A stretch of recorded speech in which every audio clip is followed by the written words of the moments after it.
আজকে গোটা পশ্চিমবাংলা এক নতুন পরিবর্তন এনেছে।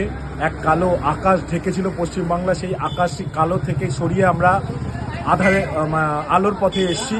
এক বিরাট পরিবর্তন এই পশ্চিমবাংলার জনগণ তথা গঙ্গারামপুরের জনগণ করেছে।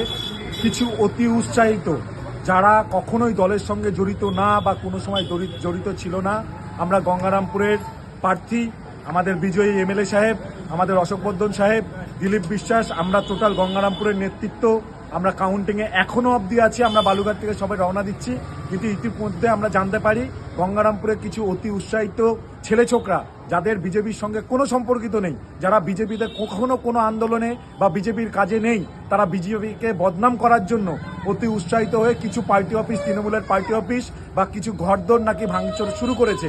আমি এর তীব্র প্রতিবাদ জানাচ্ছি এবং গঙ্গারামপুর শহর মণ্ডলের সভাপতি হিসাবে আমি প্রশাসনকে বলবো এর বিপরীতে একদম তোখর পদক্ষেপ নেওয়ার জন্য, কঠোর পদক্ষেপ নেওয়ার জন্য।